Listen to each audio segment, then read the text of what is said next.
Bakunzi ba Gitega Entertainment Tv tubaramutse twongere tubaha ikaze mu kiganiro cacu cuno munsi. Ni kiganiro tuja kubayagira ibitari bike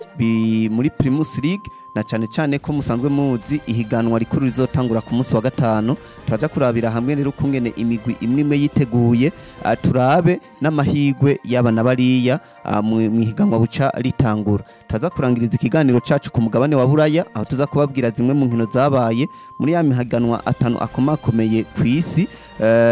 Ariko tuja kubabwira amahiganwa atatu gusa kuko ariho bari ko barakina mu mpera z'iyinga, mu Bwongereza, mu Faransa hamwe no mu Budagi. Reka ndabaha ikaze kandi muri kumwe na Eliakim Humvimana, nza kuba ndi kumwe na mugenzanye ngaha Ndabanye kwa Elvis. Elvis, reka dutangure ikiganiro cacu, dutangurire muri Primus Ligue. Primus Ligue nkuko mpejeje kubivuga iraza gutangura ku munsi wa gatanu igenekerezo rya 12. Imigwi itari mike yari iteguye. Reka duhere mu migwi yo ngaha mu gisagara ca Gitega. Musongati ku munsi wa gatandatu bari ko barakina urukino bakinye na Vitaro, bararutakaza ku bitsindo 2-1, ariko kandi imbere yaho bari bakinye n'urukino bakinye na Interstar, nago nyene barutakaza ibitsindo 1-0. Uno mugwi wa Musongati ugiye kuraba hari cizere uhabakunzi ufatiye ku kungene biteguye ukaraba na effective bafise uno munsi kabisa. Nkuko bivuze Eliakim, uno mugwi Musongati FC wariteguye, warageje kwitegura kuko wakinye inkino zibiri zose kandi ukina n'imigwi isanzwe ikina Primus Ligue. Novuga yuko uno mugwi Musongati FC ku match bagiye bakina nk'imatch za kivandimwe ugiye kuraba, novuga ko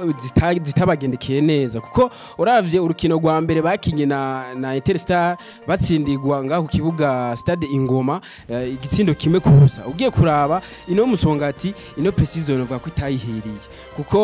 n'urukino rya kabiri bana yuko ku munsi wa gatandatu baje kuba bakina no mugwi wa Vitaro kuva mu gisagara ca Bujumbura, maze Vitariza gutsinda ibitsindo 2-1 uno mugwi wa Musongati. Novuga yuko ino Musongati ntiyemeje abafana bayo mu gukina zino nkino za kivandimwe. Ugiye kuraba nta ndukino no mu bigize batsinda. Twovuga yuko boba ari nko kwibika, twizere yuko bazobikora neza mu nkino zigiye kuba zitangara ku munsi wa gatanu.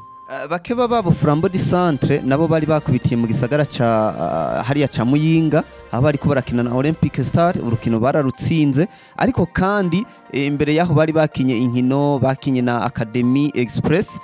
bayifasha no kugira ngo biteguririze inkino z'imizunguruko bari ko barakina. Flambeau du Centre bobo uno munsi ntitubaraba muri Primus Ligue gusa, ariko turaba nabaraba muri CAF Champions League kuko nibo bazoserukira igihugu. Uravye kuba bakinye inkino zike nk'izi, ibi biraza gutanga icizere ko bashobora kuza kubikora neza muri Primus League, ariko kandi kuba zona serukira igihugu neza muri CAF Champions League. Uno mugwi Flambeau du Centre nkuko bivuze niho baje kuba bakina hariya mu ntara ya Muyinga, bakina no mugwi wa Olympic Star, maze baza kuba batsinda no mugwi wa Olympic Star ibitsindo 3-2. Novuga yuko ugiye kuraba nta nkino nyinshi za kivandimwe bagiye bakina. Nkuko bivuze uno mugwi Flambeau du Centre ntubura muri Primus League gusa, turawuraba na cyane cyane muri CAF Champions League. Nkuko bivuze mbega ugiye kuraba je nkuko bwanje ngiye kuraba kabisa no Flambeau du Centre nigeze itegura bihagije kuko n'inkino zabaye zike mu kwitegurira ano mahiganwa uko arabiri. Rero mfatiye ku byo uvuze Elvis, vyumvikane yuko yaba Musongati yaba na Flambeau du Centre imyiteguro yaba bakoze ntishemeye. Imyiteguro baba barakoze ngira ntibo babashatse kwishira ahabona mu gukina inkino za kivandimwe nkuko iyindi migwi yagiye ibikora. Novuga nka Vitaro yagiye kuba ikina inkino zitari zike, yarakinye na yagiye kuba ikina mu gisagara ca Bujumbura, irazikina ngaha na ni Musongati. Ubona yuko Vitaro yagiye yitegura. Novuga yuko ugiye kuraba ino Flambeau du Centre ndetse na Musongati ntibiteguye mu kwerekana inkino za kivandimwe, niko no bivuga. Tuve ngaha mu gisagara ca Gitega tumanze dusimbire gato mu ntara ya Ngozi. Mu ntara ya Ngozi novuga ko hari imigwi igera kuri 4 yari maze iminsi iri kirahitegurira. Yari tournoi yatunganijwe na Message Ngozi, ubona yuko imigwi igera kuri ine Messager Ngozi Olympic nako Atletico New Oil nuno mugwi wa Aigle Noir hamwe na Kayanza United bari hariya mu ntara ya Ngozi bariko barakina iyitunwa ni nimigwi yagiyeyo ugiye kuraba kurundi ruhande bari bamanje kuba bakina izindi nkino za kivandimwe imbere yuko baja mu iryo higanwa iyi migwi tuvuge yuko kuba bakinyira higanwa byabafashije kwitegura neza kugira ngo bitegurire Primus League bucitangura ku munsi wa gatanu iri higanwa kabisa nkuko no bivuga jewe novuga ko ari higanwa ngira kamaro kuri no migwi yose uko ari ine novuga yuko ugerageje kuraba nka Aigle Noir ubona ko yaje kuba ironka no mumenyereza mushasha novuga yuko bariteguye imwe bihagije gukina iri higanwa ndetse bakanalitahana Aigle Noir novuga yuko ari ntambwe ishimishije nubwo ugiye kuraba ino Messager Ngozi uvuga yuko bitayihiriye kuko ubona ko yarangije no higanwa iri mu kibanza ca gatatu novuga yuko vraiment no Messager Ngozi ntibyayihiriye ariko kandi novuga ko hariho akamaro hariho akarusho kuri no migwi yakinye rino higano turi ngaho nyene kuri Messager Ngozi kuyivuze reka tuyihagarare ko gatoyi Messager Ngozi mwihiganwa rirangiye ntiyavyifashemo neza nkuko abantu bari bayiteze ugiye kuraba ino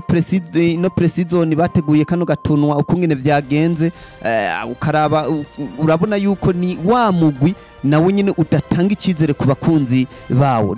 tuvuge yuko Messager Ngozi tugiye kuyibona n'ubu itabikora neza nkuko vyageze muri saison iheze iyi Messager Ngozi nubwo vyayigendekeye kuno muri turunwa ya precision bari bateguye novuga yuko ku ruhande rwabo vyarabigishije cyane kuko bagiye babona aho bitagemeze neza muri zino nkino bagiye bakina nino migwi yose urabona yuko nubwo barangije ari mu kibanza ca gatatu ubwa mbere batanguye ino higanwa barikina nabibona ko atacizere bari kuba bafise yuko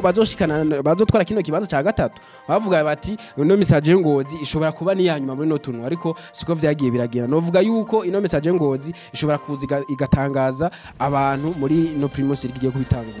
umumenyereza wa Messager wa Aigle Noir bamukuye ku mugabane wa Buraya n'umunya Espagne ugiye kuraba ni gikombe ciwe ca mbere atwaye ari mu mugwi wa Aigle Noir nivyo si nkino ziri officiel nta rukino ruri officiel arakina kuko higanwa ntiratangura muga kuba atwaye kino gikombe ni miliyoni 10 atahukanye hajya kuba atwaye rino higanwa ryatunganijwe na Messager Ngozi yari karahura n'imigwi ikomeye nk'iyo bahuye biratanga icizere ko Aigle Noir nayo ishobora kuza ikabikora neza mu higanwa rigiye gutangura ndetse n'ibikombe bakabitwara novuga yuko ino Primus League igiye kwitangura itubikiye vyinshi niko no bivuga iyi Aigle Noir ishobora kuzigatangaza abantu cyane bikayankira kuko c'est du football iraziga no munsi uraza ugakina vyiza eco bikanga rero nugutahura yuko ino Aigle Noir bishobora bikuza ikayihira cyane bikayankira muri no mwaka w'inkino igiye gutangura ku munsi wa gatanu dusimbire mu ntara ya Cibitoke aho tubona umugwi wa Bumamuru ni Bumamuru yatwaye igikombe cy'umukuru w'igihugu baranatwaye na buri kukie cup ariko ku gikombe cy'umukuru w'igihugu batwaye vyabahaye uburenganzira bwo guserukira uburundi muri Coupe de la Confédération Africaine nabugiye kuraba bo bimyiteguro novuga yuko barayikoze ihagije baragize recrutement imeze neza ugiye kuraba uno mugwi uratanga icizere cyo gukora neza haba ngaha muri Primus League ariko kandi no muri Coupe de la Confédération Africaine nkuko natangwa ndayivuga ino Flambeau du Centre kuri no Flambeau du Centre ndetse n'iyibumamuru iyi migwi tuyirondera ko ibintu bibiri cyambere ino Bumamuru nkuko bivuze izo kwitabira inkino za Confederation Cup ndetse inakine na Primus League no kuvuga ino uno mugwi utugeza kwitegura cyane ugiye kuraba uko inkino bagiye barakina nibaza yuko zitazi zikwiye nk'umugwi uzoserukira uburundi muri Confederation Cup nubwo bagize bazanye no musatirizi mushasha uyu azi kwizina rya Ben Ahmed ava mu gihugu ca Cote d'Ivoire birashoboka yuko ashobora kuza agaterera mu busatirizi bw'ino Bumamuru reka tuvyizere tuvuge ati amahigwe masa Elvis reka dusimbire mu migwi yo mu gisagara ca Bujumbura ugiye kuraba imigwi yo mu gisagara ca Bujumbura nayo yariteguye aha ndavuga za Vitaro Interstar no mugwi wa Bujumbura City hamwe na Burundi Sport Dynamique naho yoyo tuza kuyigaruka ku rundi rwego ino migwi yo mu gisagara ca Bujumbura haraciye igihe itari kirakora neza kugira ngo yemeze abantu nkuko vyari biri ubwa mbere twizere ko mwiri higanwa rigiye gutangura na cyane cyane ko twagiye tubona impinduka zitari zike mwino migwi bagiye kubikora neza.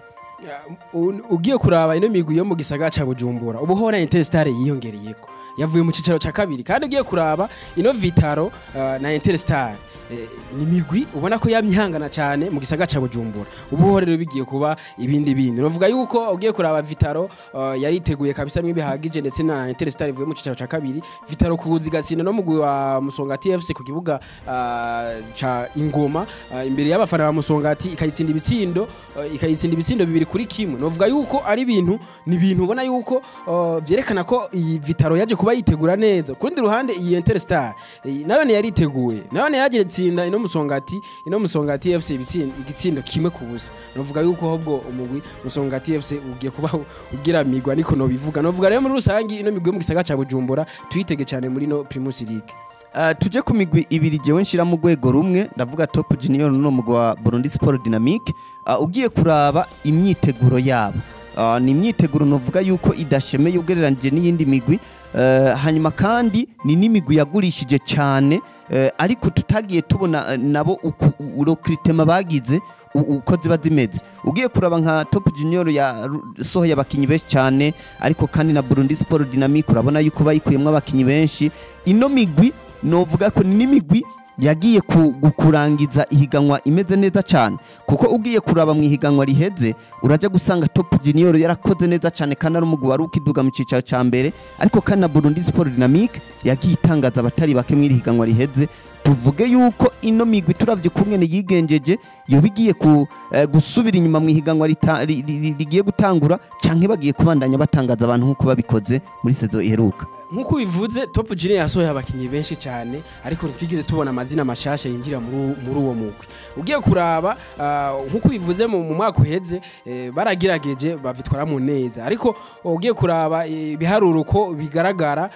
muri no Primus League bishobora kuza bigahinduka bikaza bigahinduka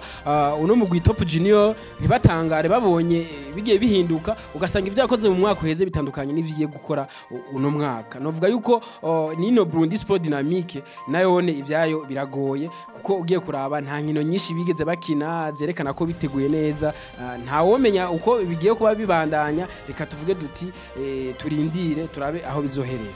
Tuje mu ntara ya Muyinga mu gwa Olympic Star ni umugwi wagarukanye uno mukinyi wabo Kwizera Eric Kirungo yahora mu gihugu ca Tanzania ugiye kuraba ni na Olympic Star burya ni umwe mu migwi ukunda kugora imigwi komakomeye ngahi wacu tuvuge yuko Olympic Star uravye kumwe ni hagaze uno mwaka igiye gusubira kuryosha umupira w'amaguru na cyane cyane kuri ya derby tusanzwe tuzi hariya imuyingi vugwa ko amajambo atari make hagati ya Olympic Star na Atletico New Oil. Novuga yuko uno mugwi Olympic Star ni umugwi ubona ko ukomeye cyane gushika uno mwanya ugiye kuraba urukino bakinye ni Flambeau du Centre burya kuza guhagarara imbere ya Flambeau du Centre igatsinda ibitsindo 3-2 uno mugwi wa Olympic Star nibaza ko atabari ikintu coce ni ikintu cerekana yuko umugwi nka Olympic Star uba wariteguye bimwe bihagije biboneka yuko ugiye ari umwe mu yindi migwi igiye kuba ihatanira kino gikombe ca Primus League novuga rero yuko ino derby igiye kuba iba mu ntara ya Muyinga ni ibintu bizoba biboneka neza yuko ni Muyinga umupira wamaze gushika kayo.